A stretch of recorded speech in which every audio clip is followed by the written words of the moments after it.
आणि आता महत्त्वाच्या घडामोडी टॉप 9 मध्ये बघूयात.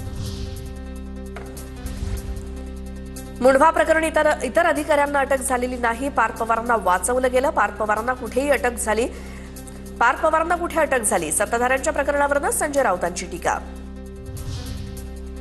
उद्धव ठाकरे नाशिक आणि छत्रपती संभाजीनगरमध्ये जाहीर सभा घेणार. उद्धव ठाकरेंची 9 जानेवारीला नाशिकमध्ये तर छत्रपती संभाजीनगरात 10 जानेवारीला सभा होणार. सोलापुरातील मनसे पदाधिकारी बाळासाहेब सरवदे हत्या प्रकरणात 11 आरोपींना 4 दिवसांची पोलीस कोठडी. माजी नगरसेविका शालन शिंदे यांचे पती शंकर शिंदेंचाही समावेश. हत्या प्रकरणात एकूण 15 आरोपींवरती गुन्हे दाखल. मुंबई, ठाणे आणि नवी मुंबईमध्ये प्रदूषणाचा प्रश्न गंभीर. पाऊस पडल्यानंतर प्रदूषणात वाढ.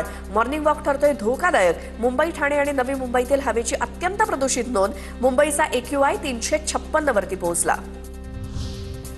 पुण्यामध्ये उत्तरेकडून येणाऱ्या वाऱ्यामुळे थंडी पुन्हा वाढण्याची चिन्ह. 9 ते 15 जानेवारी या कालावधीत तापमानात घट होऊन थंडी वाढण्याची शक्यता. हवामान तज्ज्ञांनी वर्तवला अंदाज. शनिवारी किरकोळ घसरण झालेल्या सोन्याच्या भावात रविवारी 1100 रुपयांची वाढ झाली. सोनं 1,35,200 रुपये प्रति तोळ्यावरती पोहोचलं तर चांदी प्रति किलो 2,35,000वरती स्थिर. देशातील CUET UG 2025 प्रवेश परीक्षेसाठी अर्ज भरायला सुरुवात. विद्यार्थ्यांना 30 जानेवारीपर्यंत अर्ज भरता येणार असून ही परीक्षा संगणक आधारित CBT मोडमध्ये घेण्यात येणार असल्याची माहिती.